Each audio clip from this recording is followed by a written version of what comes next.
Say that again? What? Say that again. I said, I personally have never killed anybody in any of the militaries. I had Rahmanut.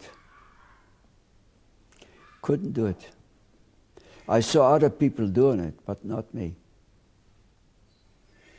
All right, it's December 12th, 2017, 11:11 in the morning here in Ra'anana. Our interview for Toldot Israel, part 3 with Mark Hasten. All right, so we're going to pick it up today after the story of the Altalena, which you told us last time. You write about not reporting to base right away, you're disillusioned, you're hanging out with your friends, you're putting up tents on the beach. Tell me what's going through your mind. Well, the question was now, what am I here for? I had good chaver with me. So the question was, first of all, as you know, my father was very sick. Yes. So the idea was, I was penniless. So the question was, what do we do next? And we sat and talked to each other, a group off of the Altalena. And we pretty much decided we were going to go to Tel Aviv a military camp, and just recruit ourselves. And that's what we did. But for a couple of moments you felt, after what happened, you saw the bombing of the Altalena, you said to yourself, what do I need this for? It was one of the most critical times in my life that shook me up. It did shake me up. I'm not sure if I say it in the book that way. Shook me up but it came to my mind. Excuse me. It came to my mind that you can never give up. That always was with me. So now I said to myself with the chaver, what did I come in here for? To be a soldier in the Israeli military. So we're going to become what I call Freiwillige. You know what a Freiwillige means? Is in Yiddish, it's a Freiwillige means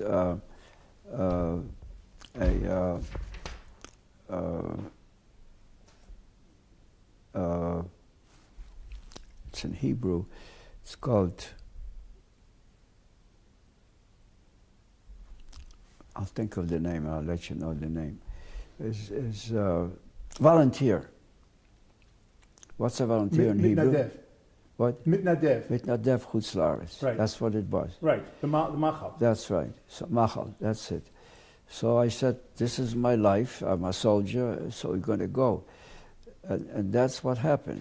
But machal, wasn't machal for people who lived somewhere, say the United States, Canada, Australia, they came to fight, then they went back. You're coming from the Shoah. You're not going back anywhere. No. Why weren't you a full Israeli? No, this was a different story. You know, machal, we had to be machalniks.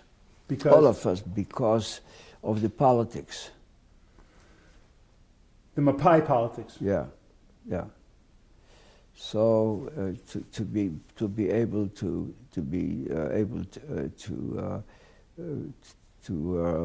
take you in as a soldier. Okay. We threw away the politics for a while, and we went in to sign up.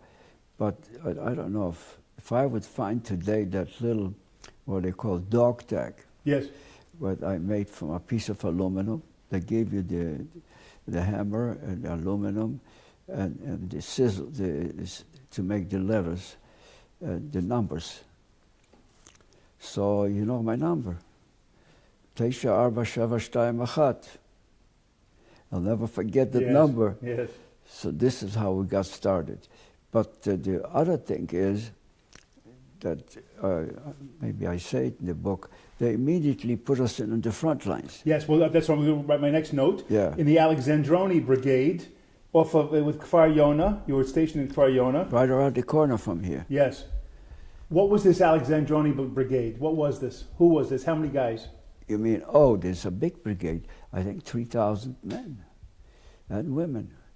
It was, his name was the head of the brigade. I mentioned it in the book. forgot his name. Anyway, he was the brigade general, and he's the guy that found us on the Alta Lena in Kvarvitkin, and he gave us 15 minutes notice to Menachem Begin. 15 minutes, you give up, if not, we're gonna... That's where the first shooting started. So... Tell me about the front lines. What? The front lines. The front lines. So we wound up by Tulkarem, by the Egyptian. And Tulkarem was in a mountain. And we were kind of low and also high. In between was a big farm, a tree farm, orange farm, huge, that gave us protection. And we dig a big around the mountain, our mountain, dig a big tunnel around it, and we had they assigned a lieutenant, an Israeli lieutenant already, spoke Hebrew only. He was red-headed. I don't remember his name. Anyway, and he started training us, and we didn't have enough arms. So we used to exchange the arms between where we slept outside in the Machne Yehuda. On the way to the trenches, we used to exchange the arms. So we had what they call carabines from Czechoslovakia, single bullets carabines, and one machine gun from Britain. That was sitting there on top. And this is what we did, just every night going out and watching and seeing and waiting what's going to happen. There was no shooting, it was a hafugat time. But later, they took us back to the camp, and they start teaching us Hebrew, start teaching us how to use guns and how to use grenades, and how to speak Hebrew. They're trying to make us soldiers, in and out. What language did you speak with the Chevra? We still spoke mostly Yiddish, but slowly starting to talk Hebrew already. Most of us knew Hebrew. The Chevra were not necessarily all, some of them not from the Alta Lena, a few not from the Alta Lena. Many of them from the Alta Lena. All the Europeans were all from the Alta Lena. From Romania, there was one man from Canada. There was from Belgium. Can I tell you the story about it? It's an interesting story, not related to the Alta Lena. The fellow's name was Grinspan. Was a member of the Alta Lena. He told us a story that is in history of the Jewish people. Have you ever heard Herschel Grinspan? Sure. That was first cousins. So he confirmed to me that later it's a very interesting story, the Grinspan story. I'm sure you read about it. Yeah, he shot the Nazi in November, right? A few days before Christmas, in Paris. Paris. Right? So I met him and we became chaver. And it turns out that Herschel's father survived and mother. When Hitler kicked them out into Poland, they went to Russia, and Herschel's father testified at the case here, the German famous Nazi Eichmann. The father Eichmann, and the reason why the father is the one that also talked to him, because Eichmann interviewed Herschel Grinspan. That's the reason. But the father said, I want to talk to him. What did my son tell you? I don't know what the answer was, but I didn't follow it. But the story, as you know, is very famous because they took him back to Germany. Germany, because the French lawyer suggested that he's gay, and he killed his German because he owed him money. When they brought him back to Germany, a big big problem after the idea, and Eichmann was the guy that made the notes of the city, Venice city. He was taking minutes of that when they decided the final solution. Nice. No, it's one second. Wannsee. What? The Wannsee conference. Yeah, Wannsee. I call it Venice. No, it's not. It's Wannsee. It's outside Berlin. Right. It's a town outside Berlin. Right. Wannsee. Okay, and so his father wanted to know, what did my son tell you?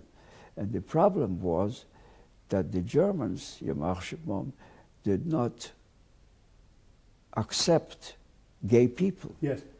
But the true story is, later maybe you read about it in the history, that the guy that got killed Roth, in I think his name is Roth? Yeah, in Paris, the German, one of the consuls of German, he and his brother were actually gay. Mm-hmm. There are 3 sons. 2 of them were gay. So now, the whole story in Germany, they didn't want to, actually Hitler got involved with it. They didn't know what to do with him. Should they tell him, take him to prosecution and so on? But in the meantime, the war kept going. And his cousin told me, till today, they don't know where he is. They think that he got killed in one of the bombings, German bombings. So I'm just telling the story, but the cousin Greenspan was in your his in your cousin brigade. Was in my brigade. He was on the Altalena. He's in the picture there. So who else was there? Was one Yemenite kid. I don't know where he came from. There are kids from Romania, kids from Russia, kids from Poland.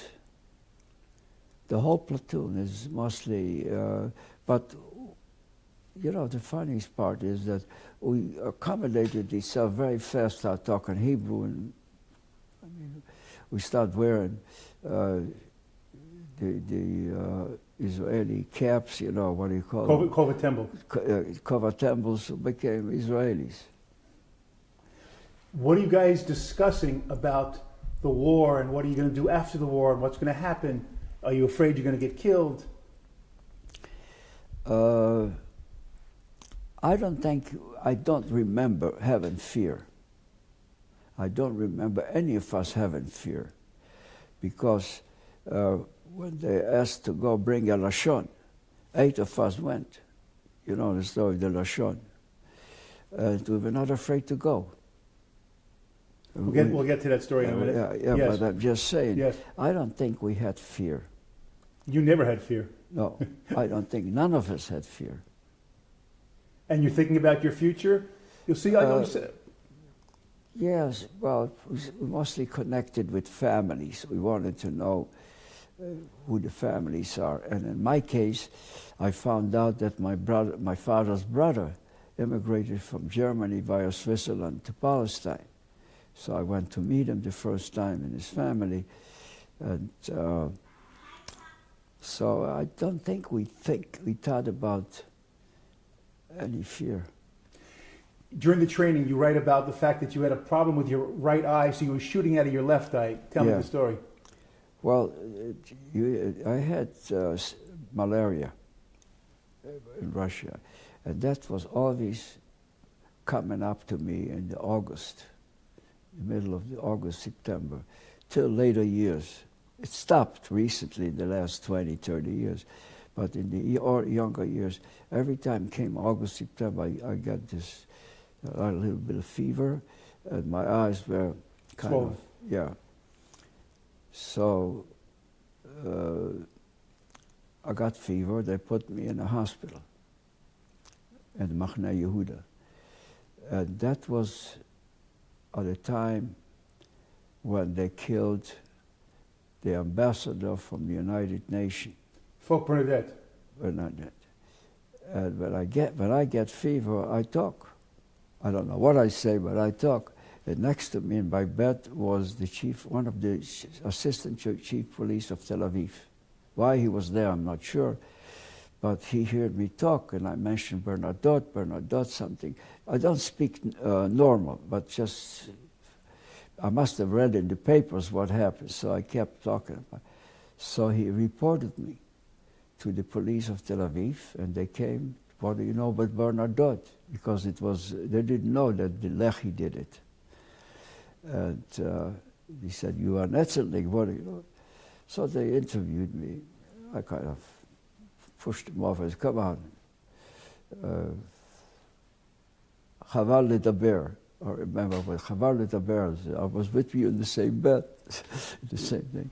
But they wanted to know more what I know. I didn't know more except what I read in the papers, because the Etzel did not participate in it. But you know, in those days, but the key part for this Machne Yehuda was to train us as Israeli soldiers, instead of going in there without training.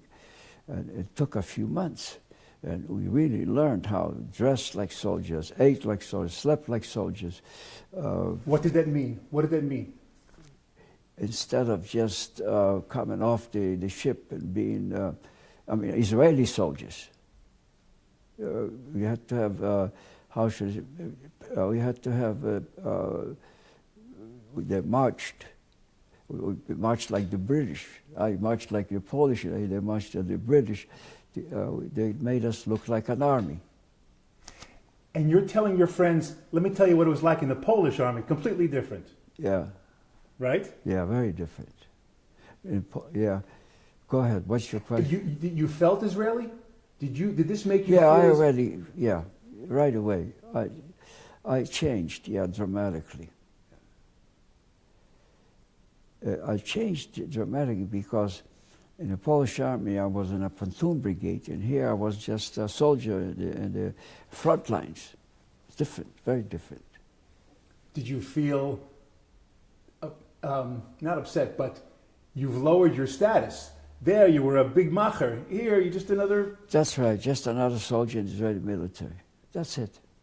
But no fear, no fear. Whatever needs to be done, and we're doing, and preparing ourselves. I don't know if I talk about in the book. Maybe they taught us how to imitate one of the British generals. I think Australia sent to Israel 17 trucks. So we wanted to show the Jordanian soldiers that we have trucks. So I said in the book... Yes, that's my next point here. Next note. Yeah. Yes. So everybody got in a truck. We drove around 10 times. The next day, the newspapers, on the news, they showed us that Jordan said Israel brought it. There was hafuga. Ceasefire. Yeah, Yiddish is a Waffenstillstand. No Waffe, no military. And so then we did... Also, maybe I say the book. Yes, I know what you're going to say. They put up all the posts and the barrels on the side. Yeah. Explain that story. Tell that story. Yeah. Well, they told us that we have to show the Jordanians that we are not afraid of them. So after the trucks, one of the people came in, not from our brigade. Somebody else said, "Why don't you put up the posts, line them up, get boxes, start carrying the box," and all of a sudden the Jordanian airplane start coming in with propellers and went like this and took pictures. The next day in the papers, the Israelis... The headline, yes, you're up. Jordanians accuse Israel of ceasefire violations, claim Israelis reinforcing positions with new artillery. That's right. It was a game. To us, it was a game. Yes. You explain it where you put the barrels on their side, then you put half a telephone pole across it and covered it over with the tent. With a tent, and from the air it looked like an artillery cannon. That's right. Biduk. I don't know how many, 5, 6 we put up. It didn't cost anything. And we loved it when they came with the planes. I'll never forget it. They had the propeller planes. I remember the planes was turning to the side, and I remember seeing a photographer through the window with a camera shooting. In those days, we could see that. The pilot and outside next to him were taking pictures. So, but that was a game. To us, it was a game. Tell me the story of the kidnapping of the Jordanian soldier. Well, that was miftzah, what I call a miftzah lashon. There's no, like today you have radio, technically you can see a lot of stuff. So the idea was we need to bring a lashon, so it tells us what's going on. So he found eight of us, volunteers. We crawled. Wait a second, stop. Why did you volunteer? I like the idea, miftzah, to bring back a lashon. I like the idea. In the picture, I was the one who had a gun. Did you see that? Always have a gun. Always had a gun. Either here or here. I had a gun with me, so I want to go. So they kept, I don't remember the name of our lieutenant. It was a red-headed guy with a mustache, a good Israeli, really. And I raised my hand and said, okay, charasho. Toda, elech. But he instructed us to what to do, how to do it for a long time, about 3 or 4 hours. And he made us crawl to see how we can crawl, and he told us to put the rope so you don't kill the guy, and let it loose, pull him, let him catch the breath. It took us 8 hours. 8 hours. Of crawling? Back and forth, because we had to bring the guy. He was not a big guy. He was a corporal in the Jordanian army. Crazy ideas. What do you do? Just one of those ideas that military does. And yeah, I volunteered for it, sure. Several of us volunteered. You came into the room. You write about how you came into the room and you said, "Oh, that's the chief." Well, what happens is, you mean when we came back to the, so apparently, when we brought him back, they came with a jeep and put on his, so he saw us all that brought him in. We didn't put anything on his eyes. When they picked him up with the jeep, they closed his eyes, and they left. Okay, that's the military business. Then one day, about 2, 3 months, 4 months later, I was in the cafeteria, in the military cafeteria, and having breakfast, and staying in line. A friend of mine was an Egyptian Jew, spoke Arabic, but he spoke Hebrew to us. And this fellow walks up, and he starts kissing, hugging me. I couldn't think what it is for a minute. He was cleaning the floors and take away the dishes. And I recognized him. And he said in Arabic that this is one of the guys that brought me here as a prisoner of war in Hebrew, Hebrew or Arabic, whatever it was. So I was laughing about it. He shook his head. And then he said in Arabic, this fellow, Avraham was his name, very nice guy, Egyptian Jewish young man. He said, this fellow told me that he doesn't want to go back to Jordan, he wants to remain right here in Israel. What happened later, I don't know, whether he brought his family here or not, I'm not sure. But this was kind of funny. It happens very seldom. And every time he saw you, he would hug you and thank you. Yeah, oh yeah. He came over and he really smiled all the time to me.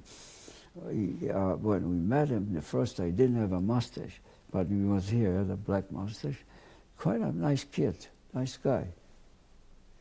All right, so you said you were a year in the trenches. Excuse me, I don't mean to interrupt you. Go ahead. He said to my friend every time, he says, he's lucky that I'm alive, because we undid, every time we pulled him, and he was, I went back and opened, he was lying there. We dragged him another 100 feet, or whatever it is. He also couldn't catch his breath. We opened it up, and that's what they were taught to do. Otherwise, he would have been not alive, because we dragged him all the, across the farm there. It was from a hill down, a hill up. It's 8 hours, 8 hours. It's a big miftzah. But that's the only way you can get a lashon. There's no other way. They didn't have anything else. Today, you have spies, so this is nothing. This is right there in the beginning, and we were still in the half we got time. No shooting yet. But, okay, so you write about that you were a year in the trenches, and then during the time you'd had a little bit of R&R, rest and relaxation, and then you went back to the trenches opposite Syria, when they were actually shelling and howitzers. Yeah, what happened there is very different. We went on vacation. They sent the brigade, and our company was part of the vacation. What do they call it in Hebrew? Vacation, Chofish. And we went to the mountains in Galil. And who showed up there? Kaukazi, General Kaukazi, 150 horses with sabers. I don't know if I say it in the book. Yeah. A fellow named Kaukazi. They shot cannon on us, so we had to just, no chofish anymore.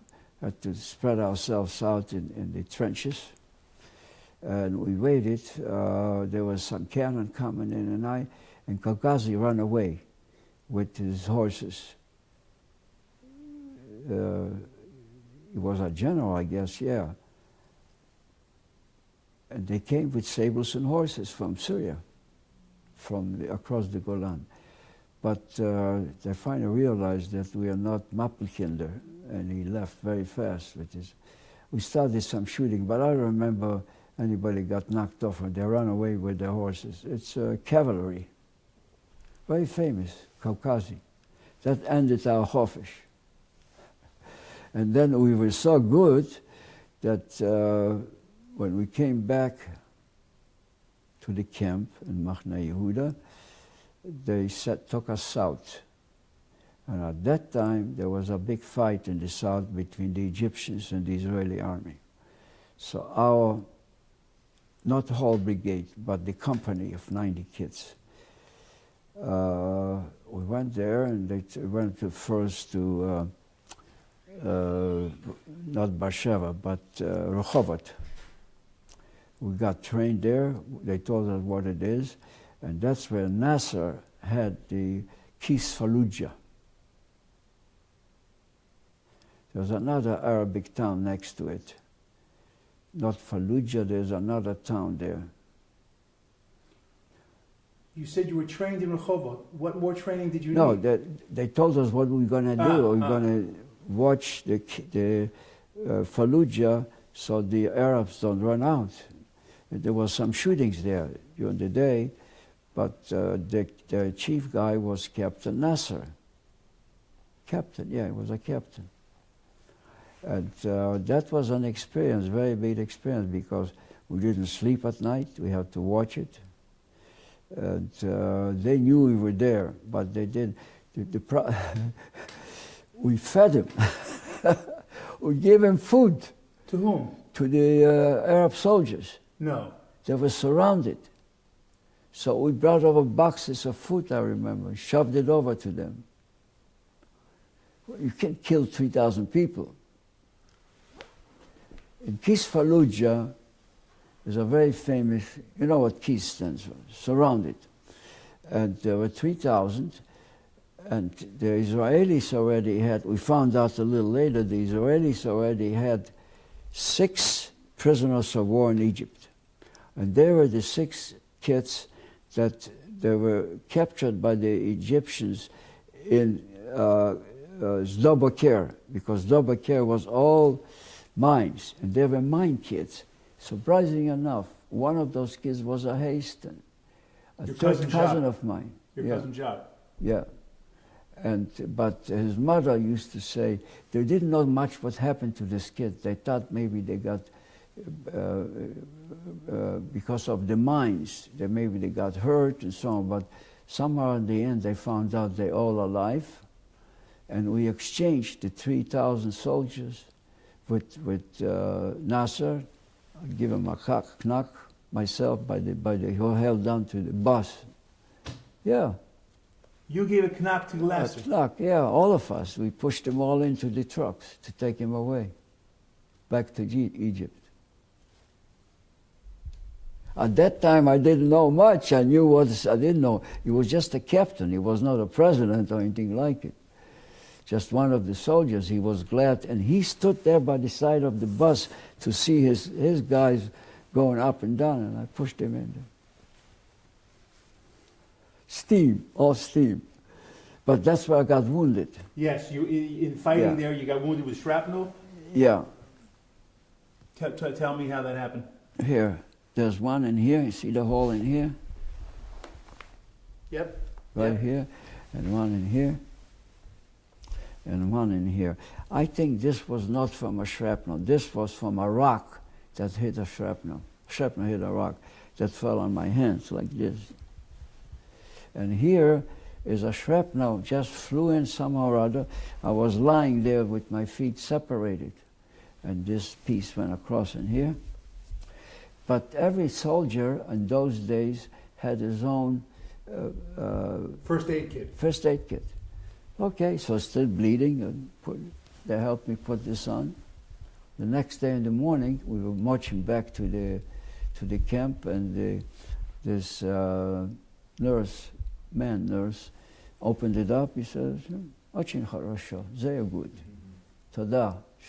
That's it. I went back to my platoon with a wound marking. They didn't write it down. Did you think to yourself, boy, that was close? That's what war is. That's what a war, yeah.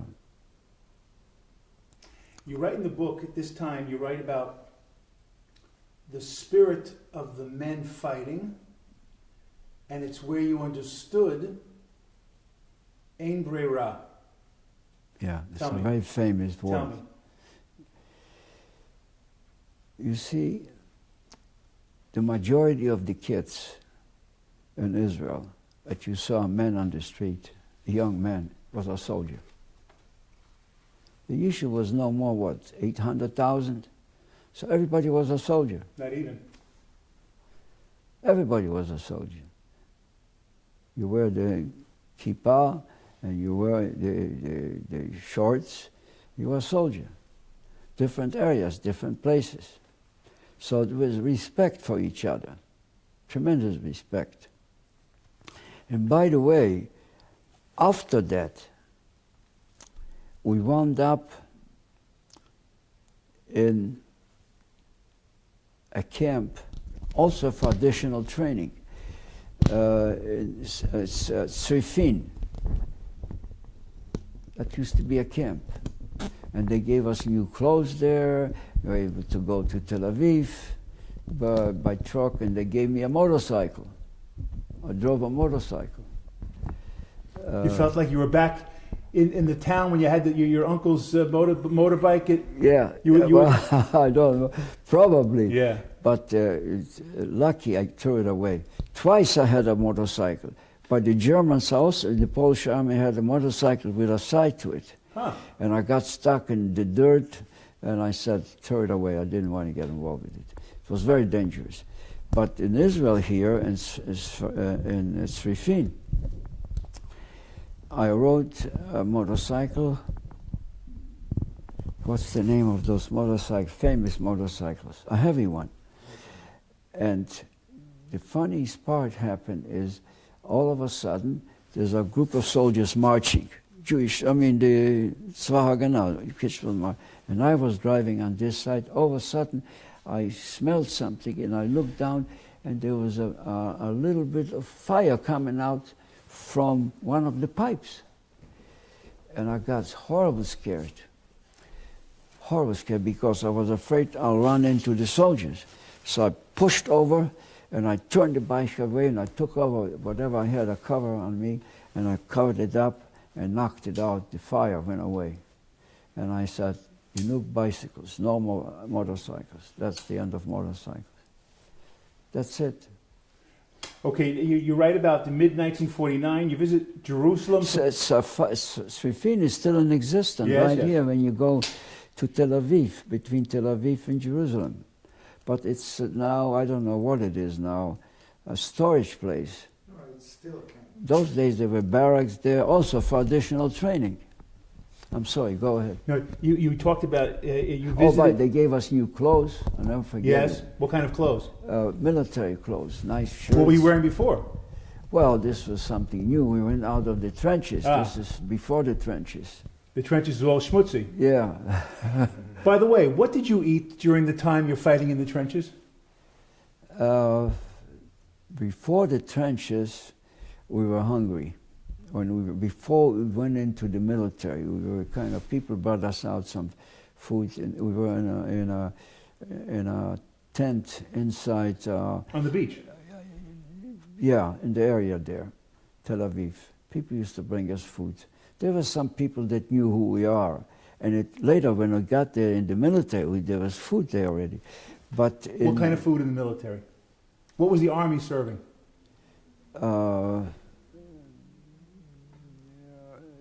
It was horrible margarine. Couldn't touch it. We had enough. We had a lot of wine. Yeah, very much wine. Particularly when we were on the south in Rehovot, they used to bring us wine, lots of wine. Any meat? What? Any meat? No, not much meat. I don't remember meat. But Eggs, cheese? They had bread, they had eggs, they had a lot of vegetables. Corn, I remember, and oranges, lots of oranges, and that's about all. They had, the kitchens were always out in operation, so had soups, potato soups and things like that. Not too much meat, I don't remember a lot of meat ever. You tell the story of going to visit for the first time in your life Jerusalem. Oh, my friend, this was something. In the mid-1949. Tell me. This was a miracle. You know, Jerusalem was completely cut off. But I found out that is what they call Derek Burma. The Burma Road. You know where Burma comes from the Israel military. And they said you can go on it, but you have to watch it, somebody comes across. By the way, it's still in existence today, but today is a 2-lane. I went to it one time, I asked my driver to take me. And I went to Yerushalayim, it was very cold. Wait a second, tell me what it was like on the road. It's a one-lane road. Well, what they told us is, we were two guys. What they told us, if you see from far away, you better pull over. So let the other guy through, or vice versa. If the other guy stopped, they let you through. Just a road for a jeep. And we went to Yerushalayim. It was pretty cold. It was snow. It was snow. So I said to my friends, let's bring back some snow from Yerushalayim to Tel Aviv. Nobody, I don't know, people knew what snow was. But this was there. But I met quite a few people there. You write, the effect of the siege was everywhere. People were bewildered. Yes. Like survivors from the Shoah. Bidyuk. Explain what that meant. It meant that they were shocked. First of all, the Yishuv in Yerushalayim was no more than about 60,000 people left over. They were hungry. What we were looking for, what I was looking for, Irgun soldiers in those days. And but this was, yeah. And I remember meeting some from people. I was looking for relatives also because I knew that from my grandfather's side, the Halperns had people living in Yerushalayim before the First World War. That they went there to Eretz Yisrael, and we spent a day and a half. I met some people. Where did you walk around? What did you see? You know where today is. Where today is the area before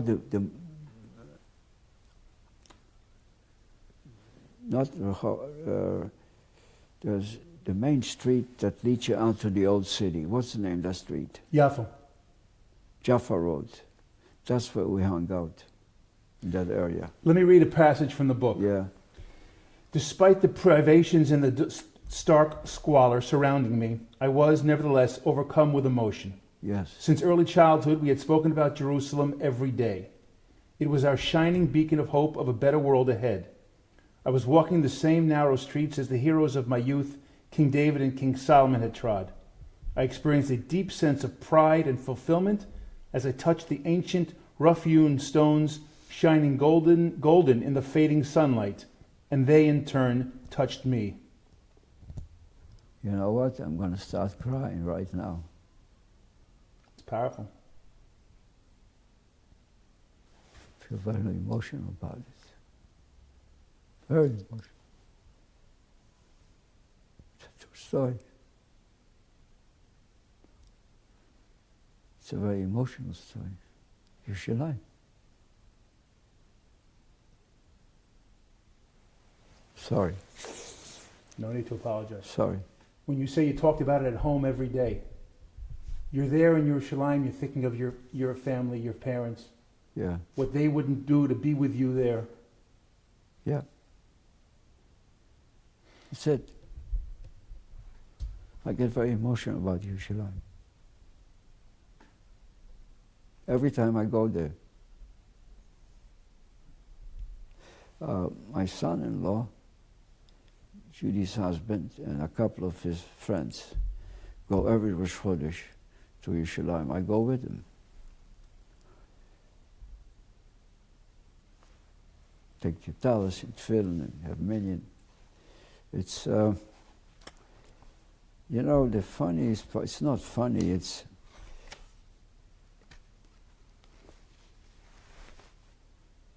when you grow up in a Jewish home, then a Zionism was already a way of life. My Rebbe in Brochin, Rabbi Moshe Winkler, his sons were already involved in Zionism. They were artists. I'll never forget it. They used to make slogans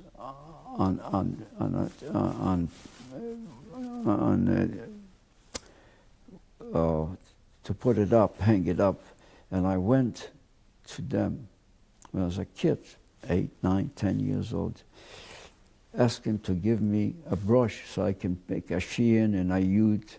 And they gave me the brush to brush the slogans of Zionism. And the Rebbitzin used to come back. She was the boss there. She was the boss. Moshe Winkler was brilliant, frum guy and a terrific teacher. Yiddish and the Lashon Kodesh. He never died just before the war, and people used to say that he died because he would have been horribly sick by seeing the Russian soldiers, the communists. And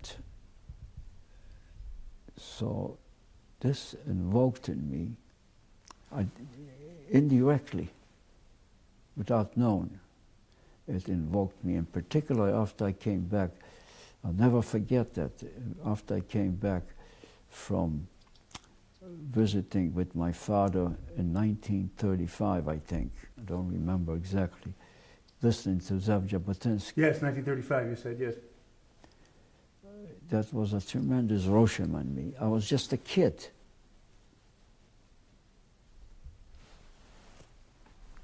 Sorry, my friend. No, don't be sorry. So that's how you were inspired for Zionism as a child, and now you're in Jerusalem as a 21-year-old, 22-year-old, a member of the Israeli army. Yeah, and here I am. And here you are. And I remember my Hebrew teacher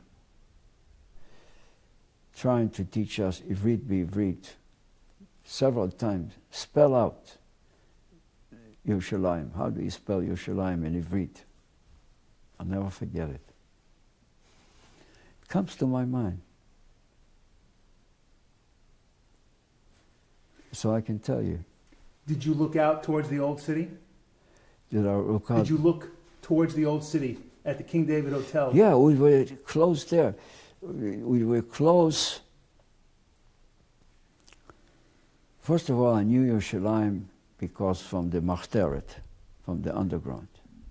And I knew the story, what happened with the King David Blowing up the King Hotel David. and all that stuff. I knew that. So this was already kind of just an emotion that here I am without being in here at that time. So that's another thing that kind of woke me up. I was not afraid. The Jordanians were shooting. Of course. Do you know, I'm sure you know, when you go with Jaffa Gate, I don't know if it's still today, but there were slits open up in the wall on the Jordanian side. Yes. That was the guns where they were keeping, shooting. You saw it or you heard it? No, I saw it. No, I didn't see it. I didn't hear shooting, but I saw the guns sticking out because it was hafugah.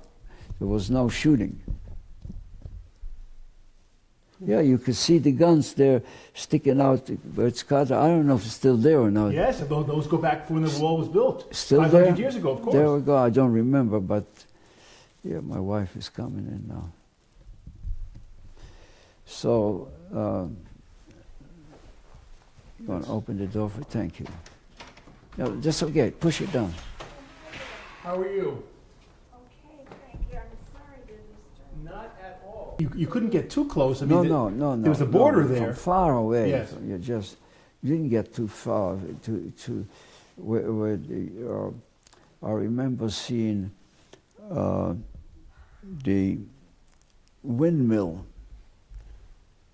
in that park. In Kiryat Moshe, yes. Yeah, that was already there. Yes, not if you were... Yeah, I remember that scene. But we turned around and went back. Took a bunch of snow with us and we went back. Describe when you say that the people of Jerusalem living there were bewildered like survivors. Describe that. What do you mean? Just nebbish, surrounded, under fire. I don't know how they got the food. Somehow they got it. Nebbishes. They look like nebbishes. That's what I meant. Like when you see in the concentration camp, similar. What did they say to you? You're coming from out of the city. What did they say to you? They said, Shalom Adoni, Mashlomcha, מתי תהיה מלחמה שנגמרה, שיהיו לנו חופש. That's all everybody's talking. A lot of people from the Shmei Sharim. From people, lots of people. And by the way, yes. There was a Halpern there.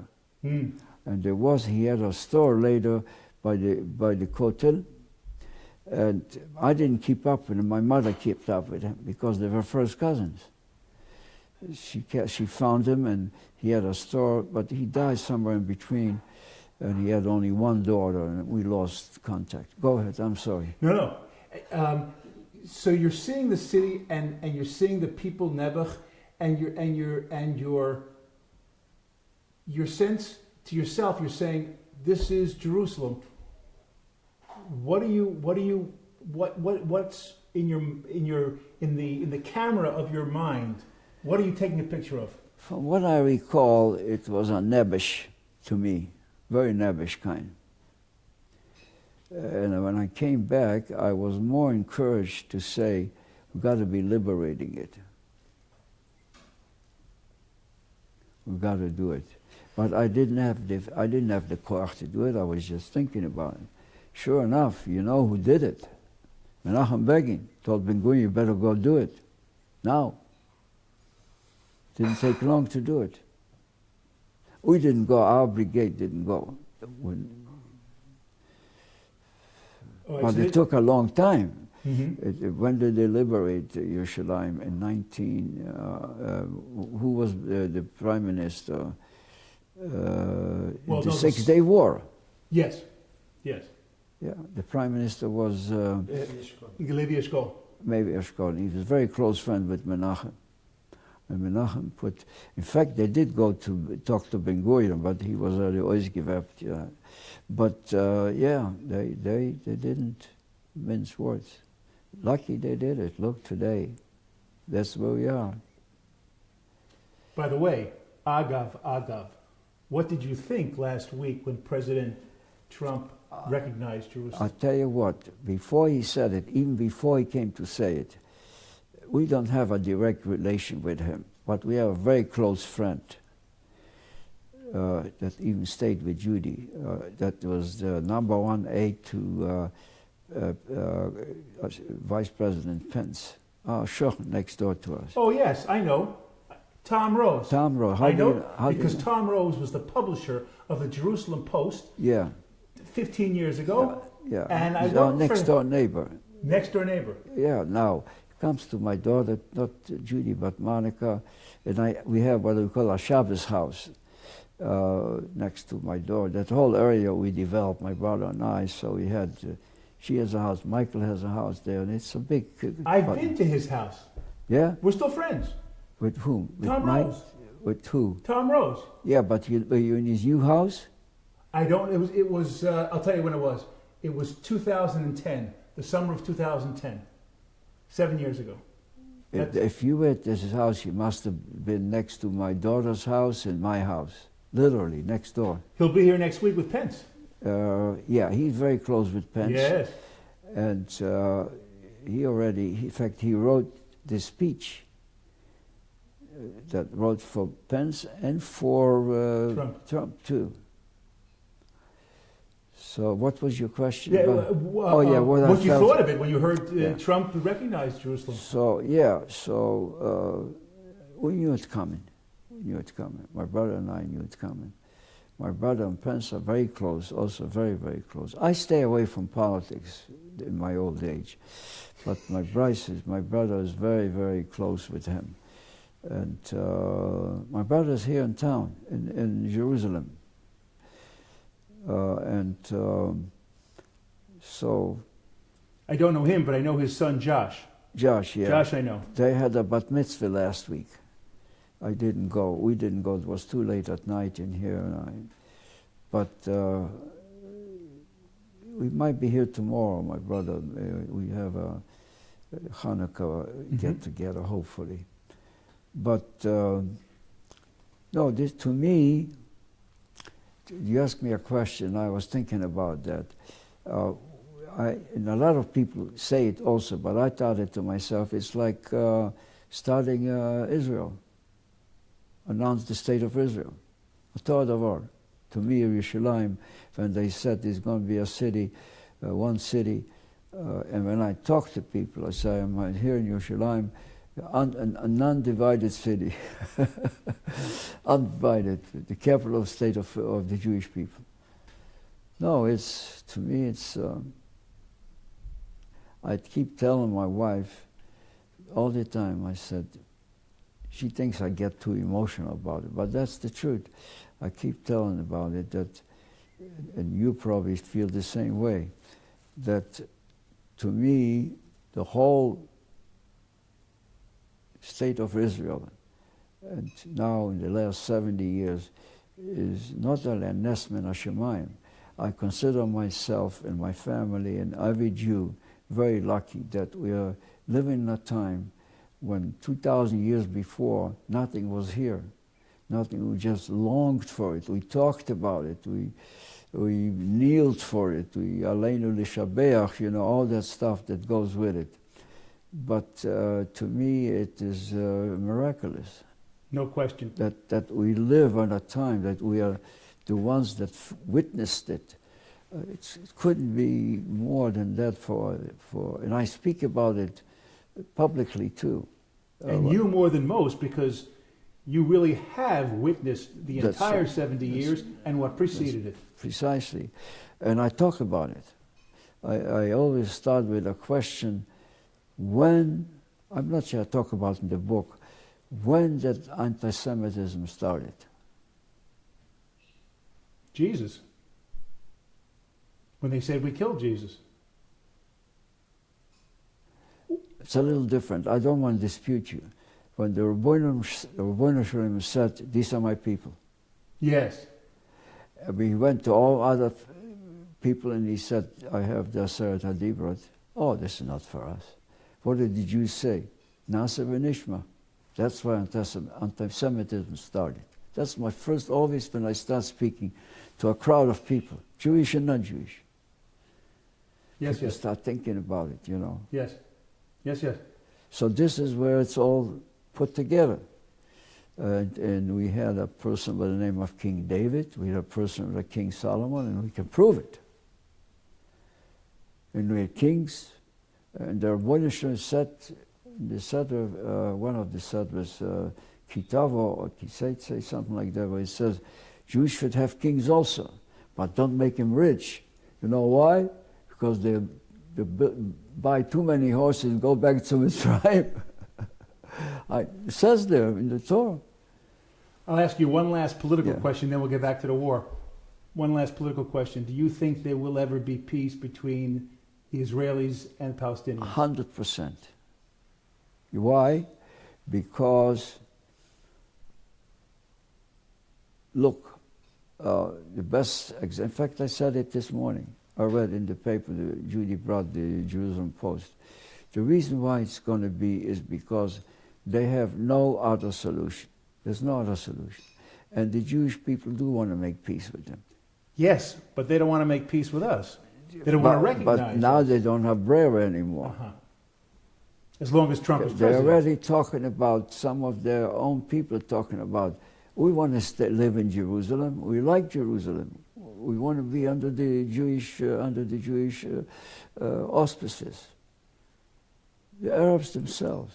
And that's going to make it, 100%. Menachem Begin proposed it.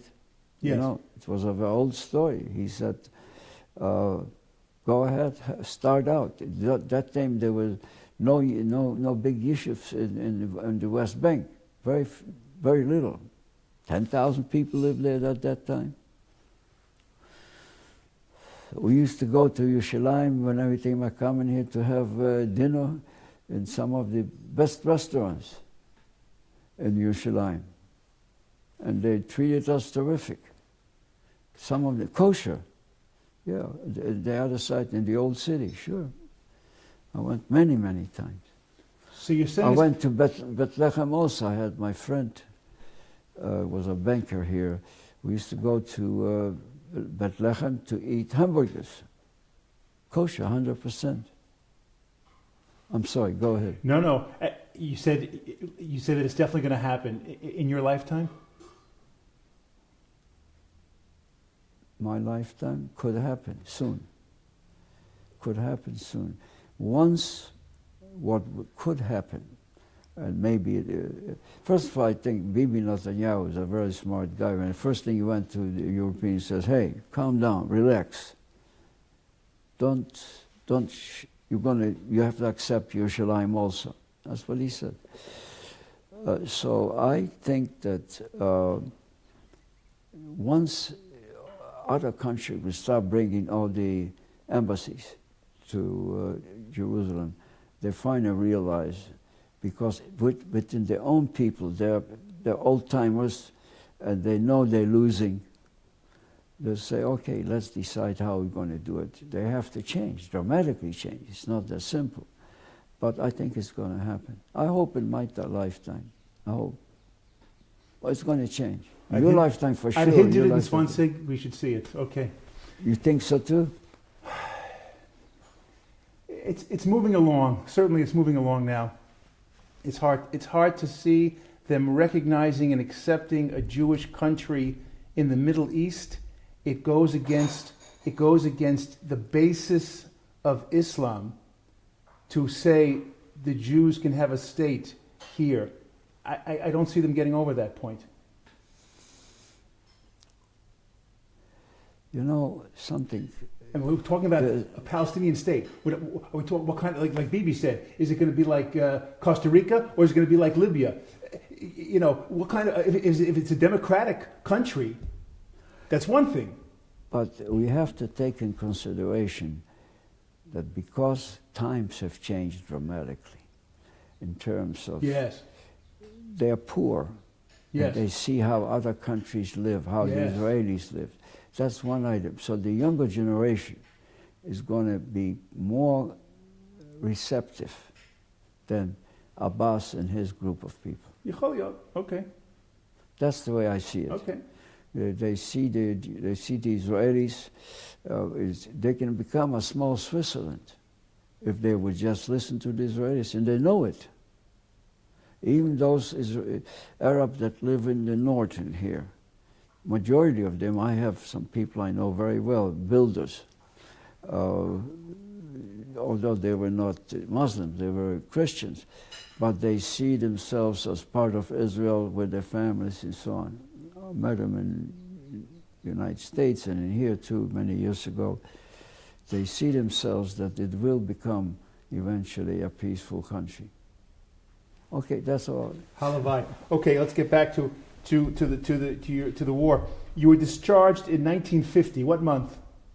From the Israeli military? Yeah.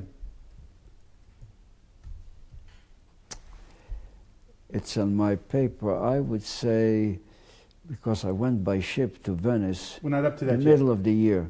Middle of the year. Yeah, I think Okay. so. And you became an Israeli. You wrote in the book how you, in the next election, you voted against Ben Gurion. Yeah, sure. Okay. But the story you tell is really important. You talk about the fact that you couldn't get a job because you weren't Yeah. a mechanic. Tell me about this. Well, it's very simple. We were all Etzelnickers. In fact, there was a building between the Allenby and Ben Yehuda Street. One day I came and the building was dead. The Irgun Veteran Social Hall. That's right. Was knocked out. Mm-hmm. So that kind of made me very, very sad. But more than that, you were fired from your first electrical job. That's, because I wasn't a member of the party. And I didn't understand that. The point that I'm telling you, I didn't understand that such a division in between people that want to have a job and didn't have a job. But so I was fired because it was a job that was building buildings, and I was knocking out holes with a hammer and a chisel. And then they fired me because they asked me, "Where's your party membership?" "I don't have it. Thank you, nice knowing you." So I went to work in another place that was building wooden cabins. And that was my job, carrying boards on my shoulders. When they fired you, what did you think to yourself?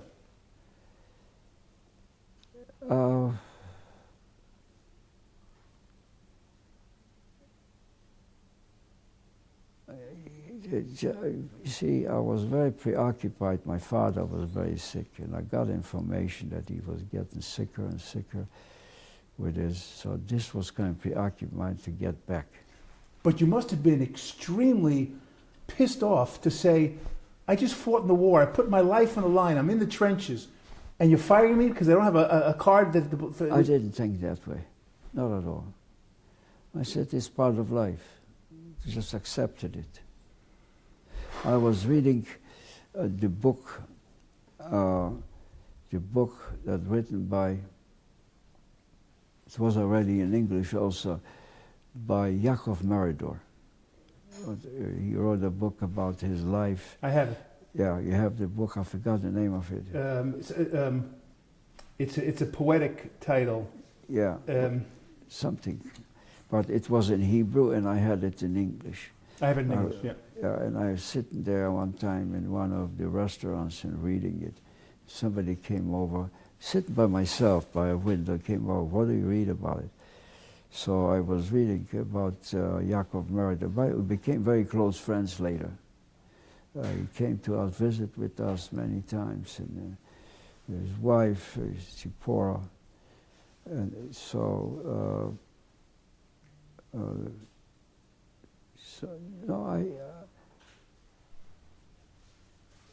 I was not preoccupied with with sinner. Never was preoccupied with sinner. You know, even, you know, maybe I say it in the book, the story about I saved the Germans' lives. Did I tell this story? It's not in the book. The book had double the pages. I took it out when I was in the Polish army, driving to pick up food for my soldiers. Different cities, Torun, Poznań, Bydgoszcz, and I was in a town where I was supposed to pick up bread. Of course, I spoke German, I spoke Russian, Polish, Yiddish, of course. And I was picking up my bread. Two soldiers, Russian soldiers, were talking to each other, ex-wounded Russian soldiers.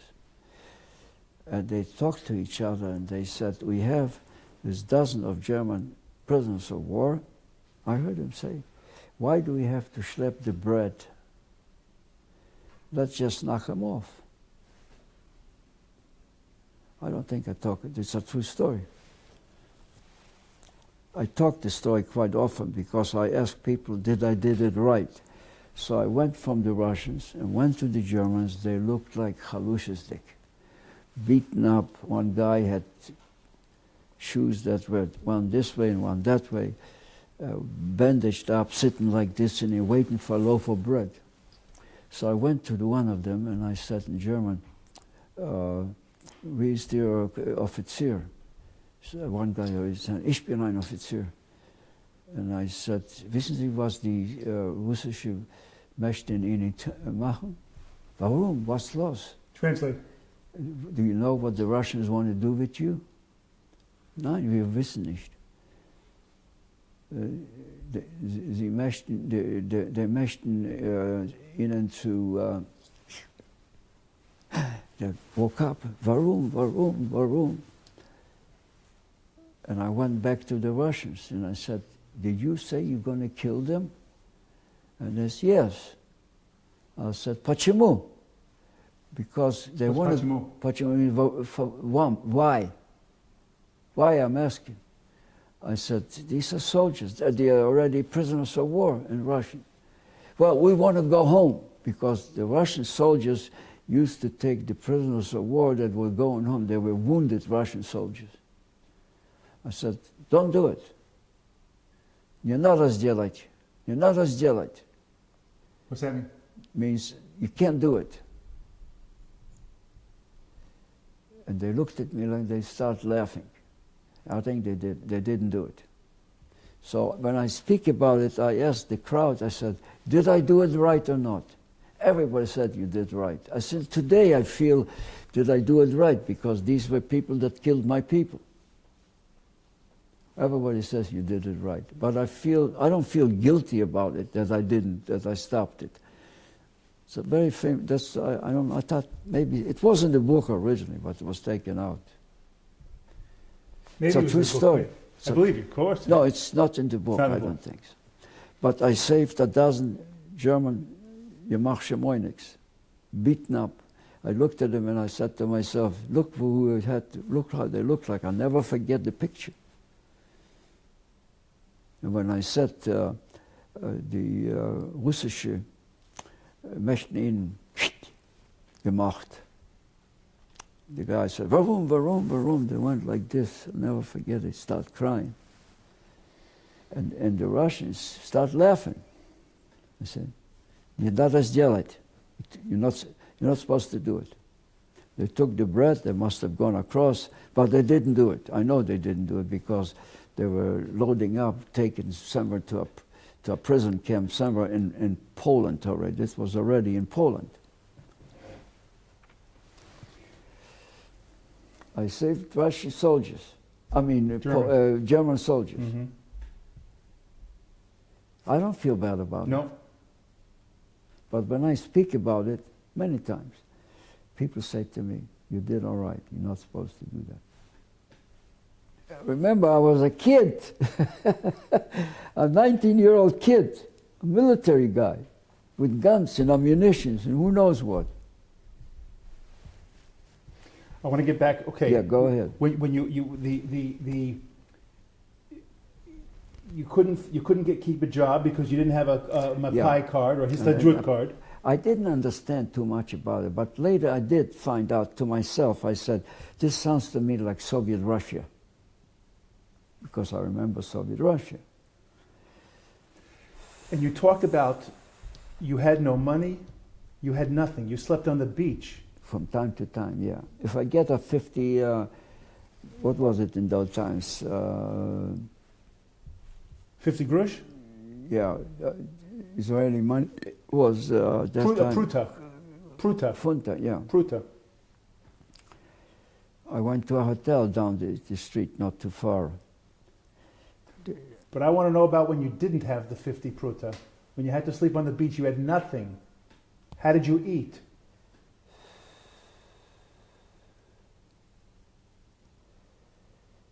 It was tough. Very tough. Very tough. I usually left myself a few groceries to buy a roll or something like that. And I went to the hotel and I said, this is all I have. So she said, come on over, I'll give you a bed. They stretched out another bed.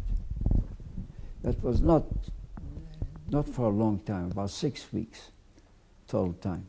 And where were your chevra who you had been fighting with? I didn't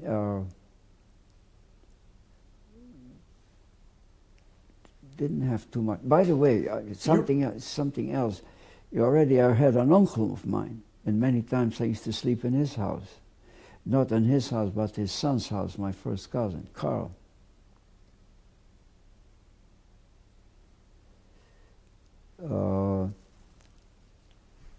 Can you wait 1 minute? I want to bring you something to show you. Sure. I want to show you a couple of pictures. Sure.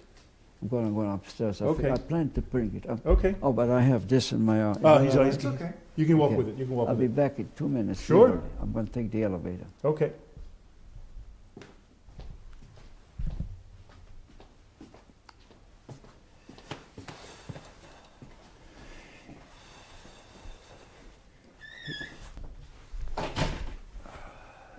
You know, go. Yeah. Talking about my Uncle Herman. Yes. You know, I don't know if I talk about it in the book, you know, his name was Geller, and I was a Hasten. You know why? Yeah. Because in those days... Yes. But it's a real brother, Geller. He came from Dortmund, Germany, wound up in Switzerland. From Switzerland came to Palestine. In Palestine, and when he was in Dortmund, Germany, he was very close with Ben Gurion. They became friends, and the wives became friends. He was married the second time, had another kid. He had 2 kids with the first wife. He died, and he had another kid. And when he moved to Palestine, he stayed. The state of Israel became in, and I don't remember. I think my mother was able to connect us, and I went back to visit him. Very nice. He was a nice man. And he also, his son, Carl, had a store. His wife was originally a survivor from Denmark. And he was, my cousin, Carl, was a musician. He played in the orchestra, Tel Aviv Orchestra, I think. But he died very young. He had a son by the name of,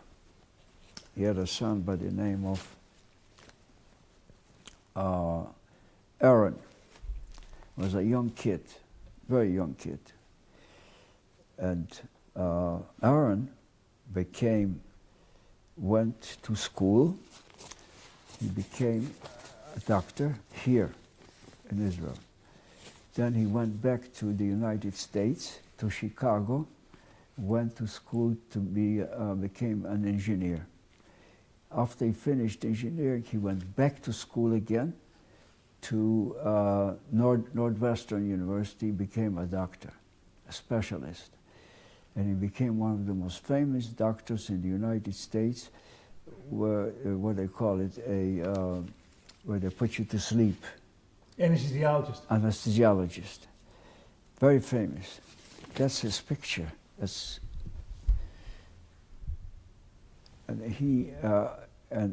but he died so accidentally. I ran into him in Chicago, but we lost connection. Not until he died.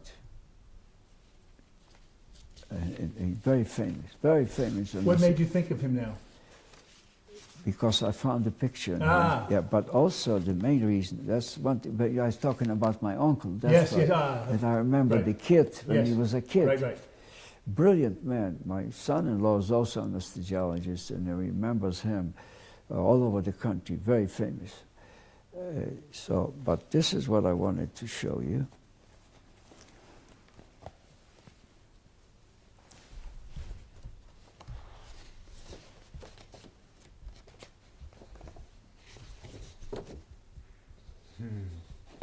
It's the first picture that I really saw something very, very, very, very big. This is from a famous, very famous... Yes, Robert Capa, of course. Capa. And one of those guys behind, in the back, somewhere, that I came in from the camp, from Kvarvitkin on a bicycle, and I came in here, and I was in the back there. I'm not sure that the picture is here, but I was right in the back there. So I thought you would like to see this. Yes, yes. So that's one of the pictures that I thought you would like to see. I found this recently. So that's one thing. Now, one more thing I want to do, and go ahead. We have some more questions. Yes, I do. Go ahead. ahead. So because you were having trouble finding a job, because you were an Etzelnik, and you weren't a member of the Histadrut in the Mapai, you decided to leave Israel. Walk me through that thought process. I had another problem I had. Besides your father being sick, but you also, right, your father was sick and you wanted to go see him in Ebelsberg, right? In Ebelsberg? Yes. Yeah. Who are you talking about? I didn't hear. Your father being sick. Yeah. Yeah. But you decided to leave Israel. Yes. That was difficult? Yeah, very, well, it wasn't that difficult. Because there's another thing that I never knew I needed glasses. Because you would shoot out of your left eye. Never knew I needed glasses. Finally, somebody said to me, why don't you go to a doctor, let him check you. He came in and said, in fact, I still have his prescription of glasses, but I never made these glasses in Israel. Didn't have the money. But he wrote it in Hebrew, a prescription for glasses. And then, obviously, there was no planes.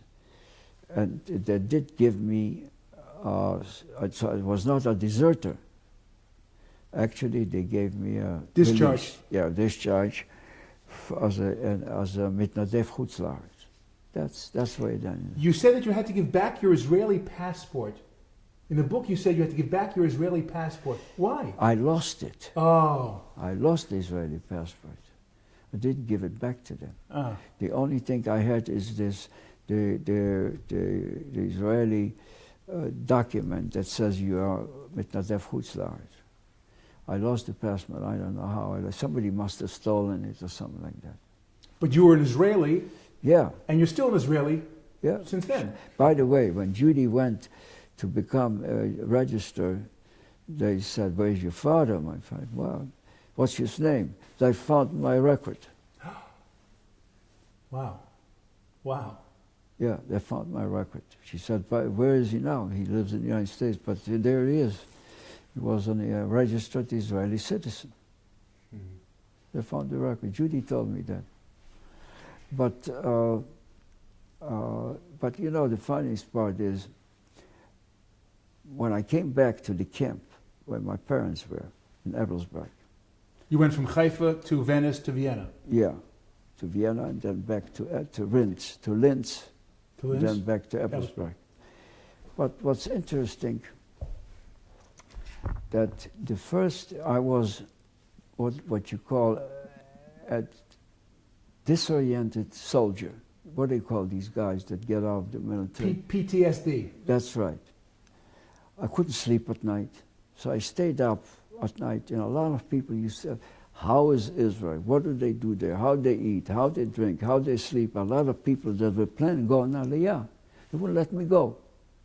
This was a DP camp? In the B camp, yeah. And I still carried a gun with me until my mother found the gun. Did I say it in the book? Oh, was she mad at me. And she made me swear.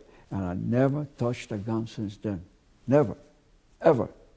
And invitations to go hunting, never. I promised my mom, I swore it. And but you just said 15 minutes ago, you said that you always carry, until that moment. Yeah. One second. You always carried a gun with you. That goes back to when you were the Polish thing, and every place you worked. It gave you a sense of security. Yeah. Now you're telling your mom, I'm giving it up. But that sense of security is now gone. My mind doesn't work like that. If I make up my mind something, I made up my mind to stop smoking the day my oldest son, my wife brought him home from the hospital. He was a heavy smoker. She said, look at this kid, you still want to smoke? And my father had pretty bad lungs from smoking. And I said, okay, I stopped. Like nothing. People didn't believe me. I said, I stopped smoking, I stopped smoking. Which is even more ironic because you tell the story on the boat how you kept trading for cigarettes because that was the currency. That's right. That's one way of surviving. Right.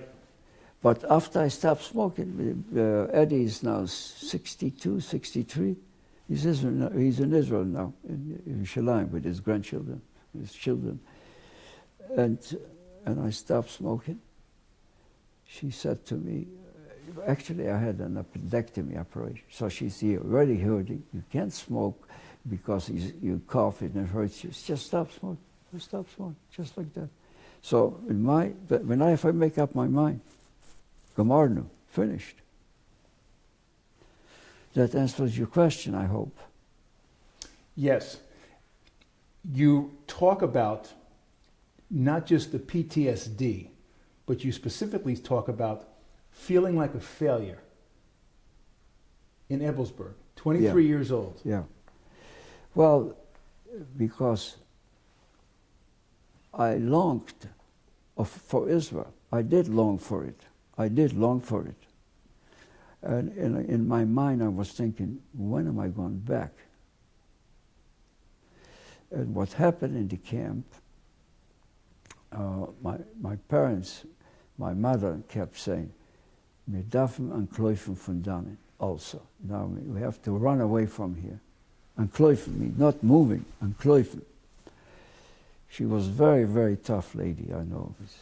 No people like that ever knew. And so she said, what are you going to do?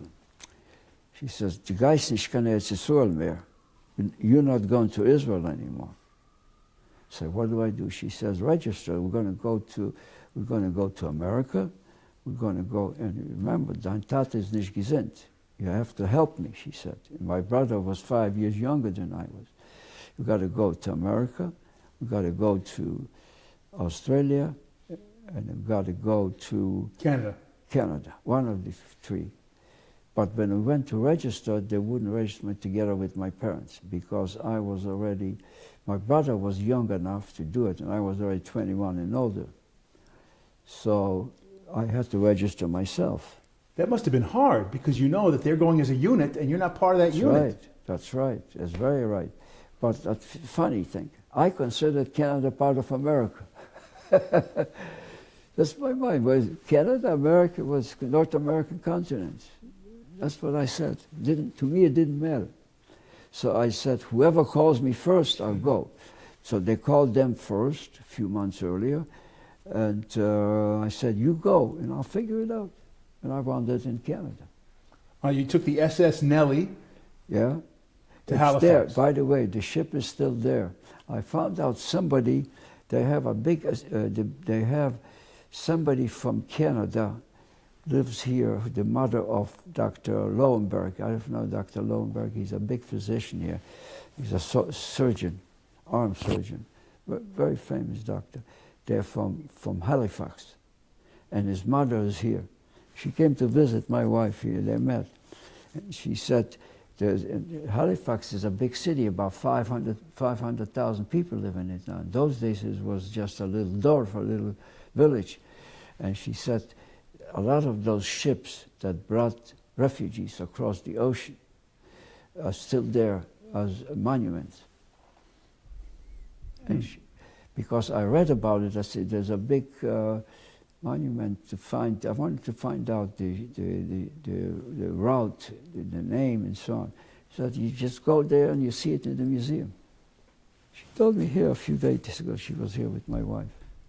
You describe what it's like in the DP camp where the Jews are waiting to go somewhere and they're all penniless and they have nothing, the Nitzolei Shoah. Tell me about those people. All of them were survivors, and everybody had a story. And that's why I joined the Irguns, the Wetzler also, before. Yes, before I left. yes. But now it's 2 years later, you've already been in the war in Israel. Back there. And you're going back. Yeah. They've been there the whole time. Yeah, that's right. And that's what made me, they wouldn't let me go. They want to know as much about Israel as much as they can. Night, day and night, wherever they see me. Tell us a story. What did you do? How did you do it? Where did you sleep? What did you eat? All that stuff, day and night. But I never talked against Israel. I talked against Ben Gurion, but I never said anything bad about Israel. And to this day. Yeah. So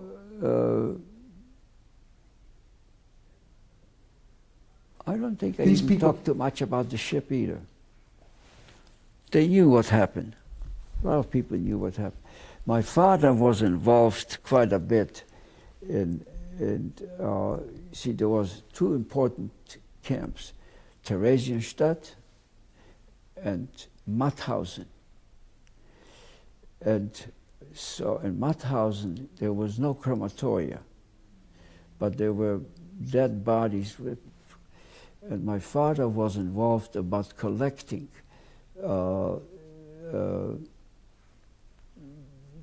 pieces of bodies to send to Israel, in coffins, to send to the Yad Vashem. And there's one coffin there that came from Ebelsberg. They showed it to me, that there are parts of bodies in that coffin, not a big one. You know where the flames are there? That's where one of those coffins is there. My father was very much involved in that one. In the Chaver Gadisha of the DP camp. That's right.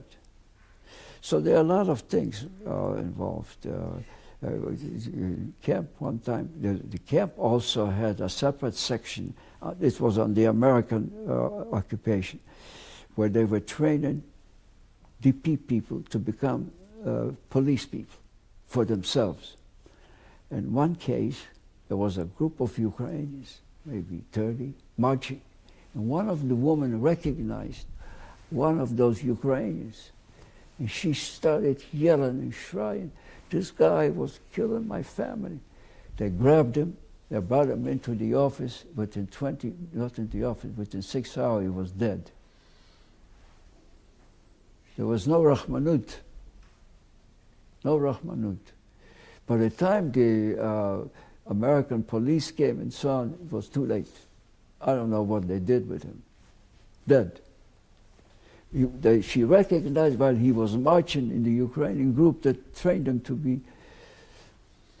She came yelling, crying. They brought him in, and everybody, a bochen here, a bochen there. And 6 hours later, he was gone. I don't know. They threw him out somewhere. Who knows? Took him to the river, maybe to the what they call the river in Linz. I'm just curious. These survivors, these Nitzolei I just told you what they did. One second. No. Klali. In general, what I'm asking, these are people who've been there now 2 years. You've been gone. You've come back. You may have seen the same people there. Some of them, not all of them. Some are gone already. First of all, are they talking about going to Palestine? They were talking about going. It was Israel already. Already is Israel, that's right. It was already Israel. Some of them did go, not too many. But some of them immigrated to America because the Americans in Austria were collecting a lot of refugees, Jewish refugees also. A lot of them went to to New York area, that area, a lot of them went there from the camp. Do you feel you're coming back and you're seeing the same people? Your family a little different category, but you're wondering, are these people going to be here forever? No, I didn't want to, because everybody had a plan to get out. Some people went to Australia. I know lot of them. Out, yes. As a matter of fact, some of them came back from Australia. They came back to America from Australia. Some of our friends, they live in Cleveland, very famous people, and so they knew where they were going to go. My mother had a cousin from Chodorov, next to Lvov. That's the shtetl where my family came from. And she was survived. The husband, well, in those days, you had to have, years ago, you have to have what they call yichus. She was a gold from the yichus of the gold family, Chodorov. And he was a katzif, you know what a katzif is? A guy that deals with shechten, behemoths, not big yichus. You know what I'm talking about? Yes, no, I'm laughing only because my great-grandfather was a shochet, and my grandfather was also a little bit of a shochet, so that's my yichus from that. My yichus. They were also rabbanim. That's exactly what happened. They came from Rabbi Meir Bananes. Yichus from Rabbi Bananes. And the Pshimishana Rebbe, big stuff. And when they married originally, my grandfather and my grandmother, she was 14 and he was 16, they made a shidduch. My grandfather Halpern had to show a yichus brief in gold written out who he was. This wasn't that simple. They married later, 2 years later. My grandfather was 18 and she was 16, and they had 9 children. Of course, my mother survived out of the 9. No, 2 brothers survived in Argentina, separate story, but this was the yichus. I didn't know you had a paper that showed yichus. Oh, yeah. Never heard of that. Oh, there was a paper with gold script on it. A yichus brief, they called it. So what I tell you, so this katzif was a katzif, you know what a katzif is, came to her and he said, I will save your life if you marry me. And she agreed.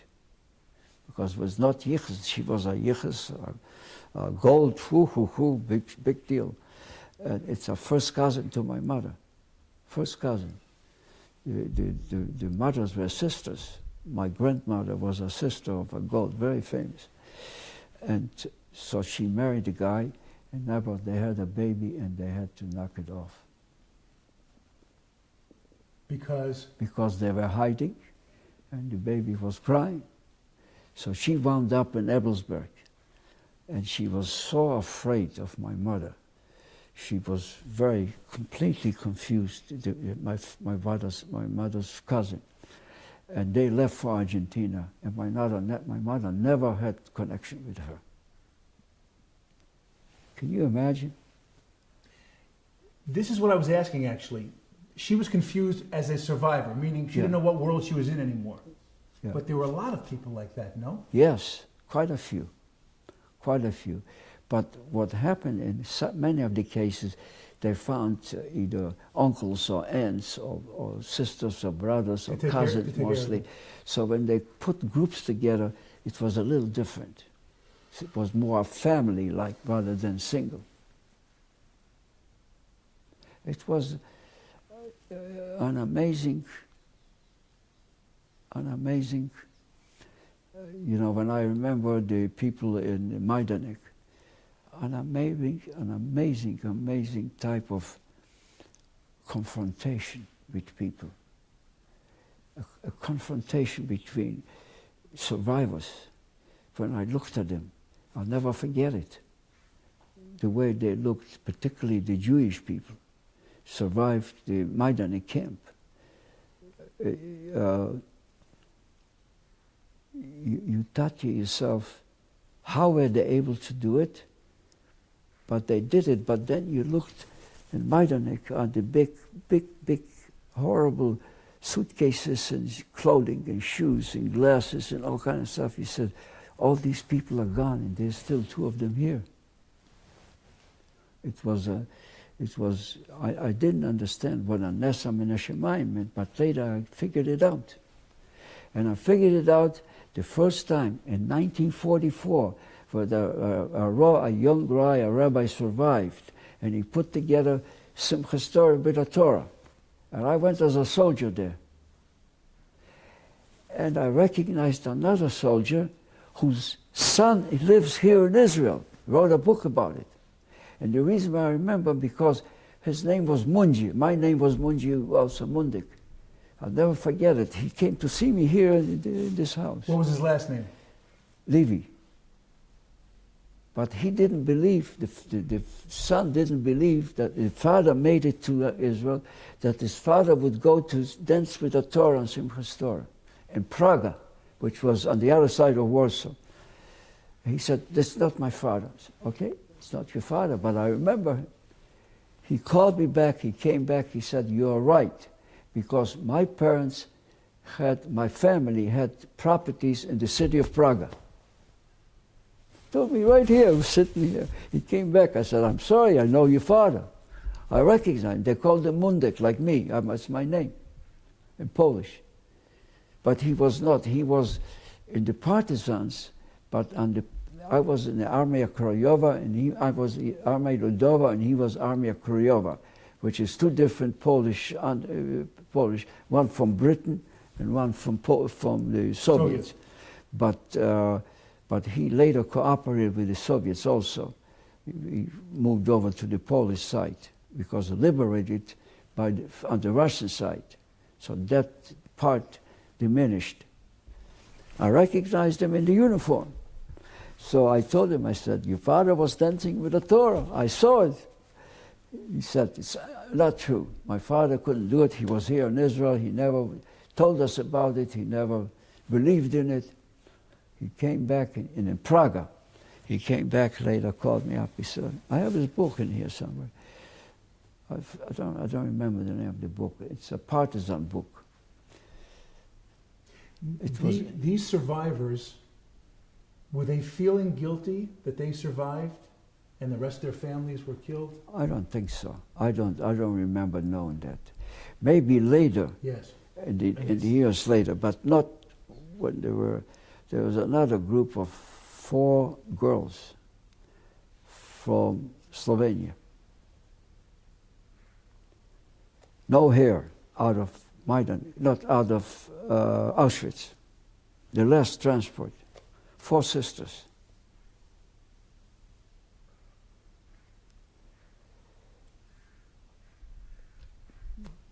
Don't be shocked what I'm going to tell you.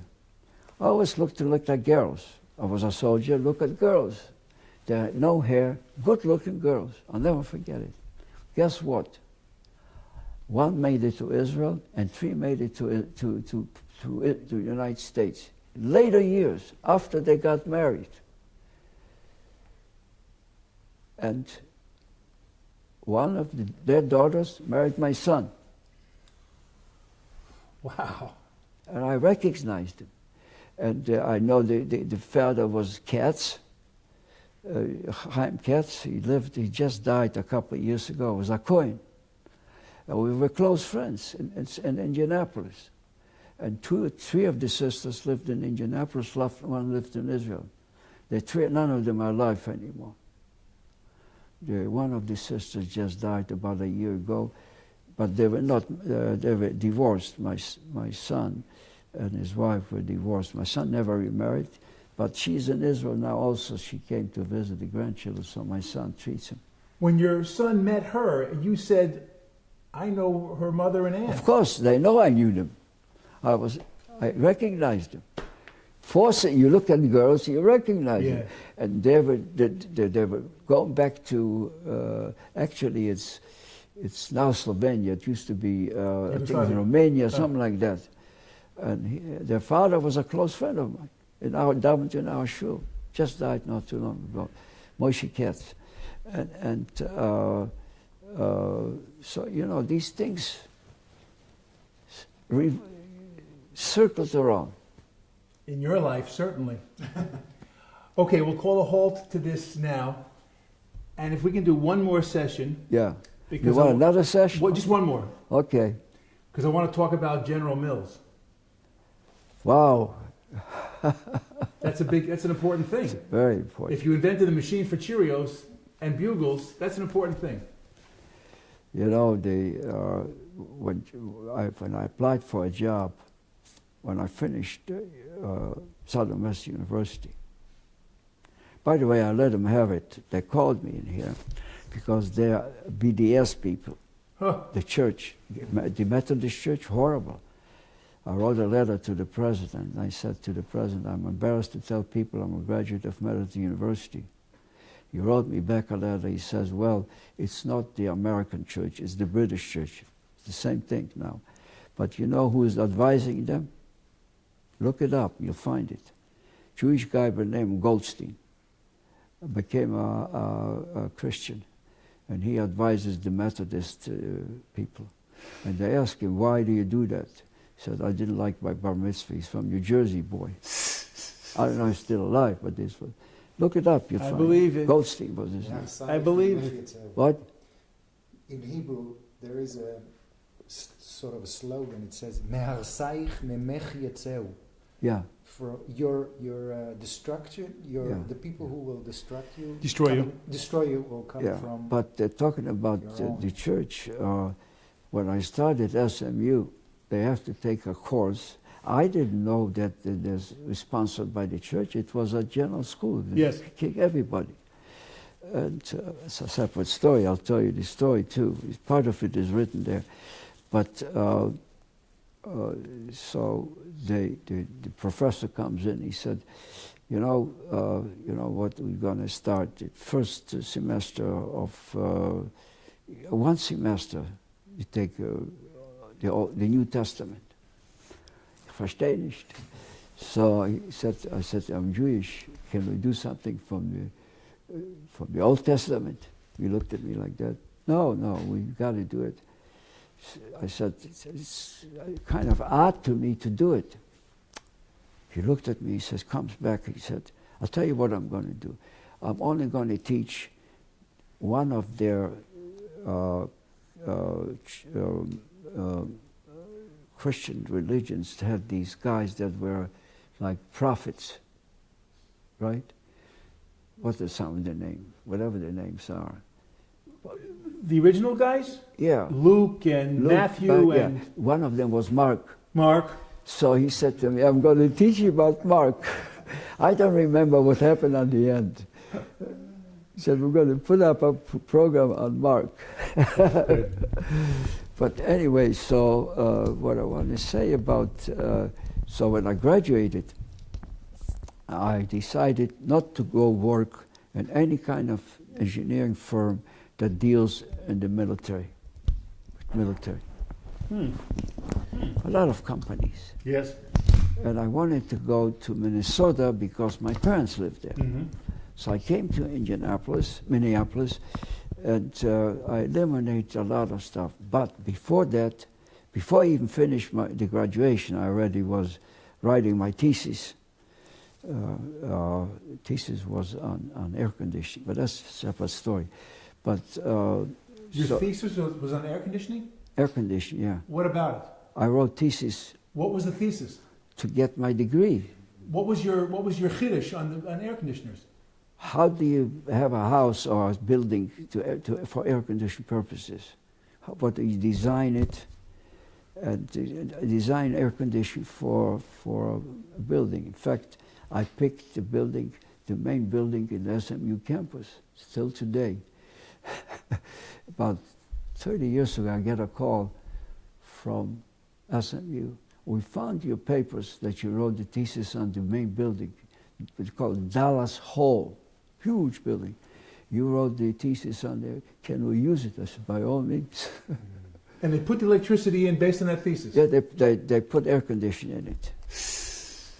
Anyway, but I wrote the thesis. I don't know, they used this, especially the way I wrote it, but they found the thesis. But talking about, so I have a copy of the document.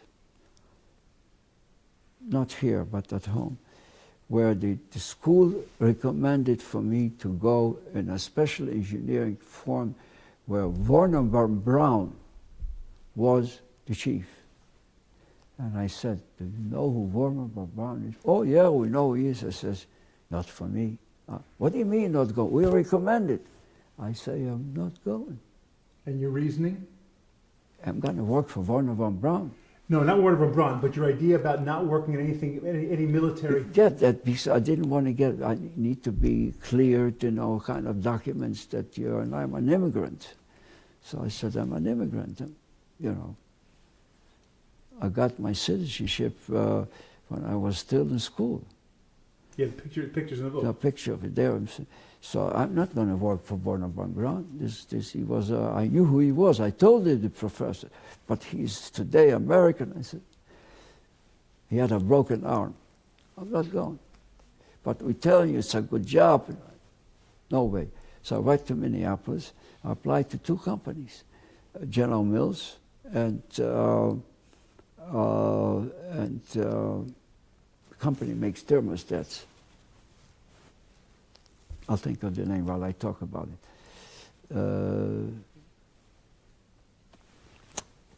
I'll think of the name. And but this is a funny story. I got to tell you that story. When I applied for the job, they said, "Come on over." They got my papers. I came in. General Mills. Yeah, it's not Minnesota, not 3M. I'll think of the name. Monsanto. What? Monsanto? No. They make thermostats. Very famous company, old company. But they also were doing military work also. But anyway, so they came in, they want to give me a test. That's what the requirement are, to take a test. How you schlup, how you eat, how you drink, how you piss, how you do all kind of other stuff. And I read it, the test, and they give you half an hour with a watch, a clock, you have to fill in the document. I looked at it, I read it, and I had tests up to here. After 15 minutes, I got up and I said to the lady, she thought, you finished so fast, 15 minutes. People takes a half an hour. She says, relax. I want to meet the guy that wrote the test. She said, what are you talking about? I said, I want to meet the guy that wrote the test. So we should get a test. Here I came to work as an engineer and you give me some tests that don't relate to it. So she called in the boss. She said, this guy wants to meet the guy. He laughed together with me. He said, this is the policy. Thank you very much. You got an offer from them? I got an offer from them to come to work for them. Huh. But I went to General Mills and was in research first. That was much more interesting to me.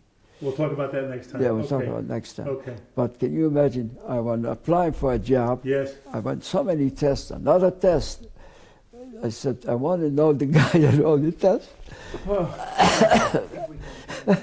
No, got it. Yeah, okay, fine, just sit there. So that's the story of General Mills. 10 years. We'll do that next time. Yeah. But I just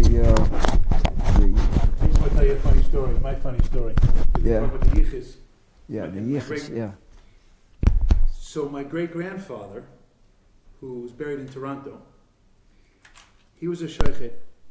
The Ger Rebbe had his own personal shochet. Yeah, I know. The only person, not himself, that he allowed to be a shochet for him, besides the Ger Chassid of his, was my great-grandfather. That's my yichus. That's a yichus, That's I tell you. I'm telling you, this is very important. People don't know it, but I know it because I'm old enough to know it, and I remember that yichus was a very, very important aspect. And yeah, that's... I didn't know Ad Kedei Kach that you had to have, that there was a, what did you call it, a yichus card? A yichus brief. Yichus brief. That's right. There was, it was a big, golden letters, golden otiot. This Mechel's father was, his name was My brother's named after him, Naftali Hertz, Halperin. Very, very, That's how it used to be. Well, Yeah, but wait a second. Did you realize that today, now, yeah, your great-grandchildren, they say, oh, Yichis, that's a Hasten. they do. From you. Of course But they Michael does it all the time. I don't scare. I don't. No, it's not you. I don't, but my No, I kids, know. yeah. Oh, yeah, sure, they do it.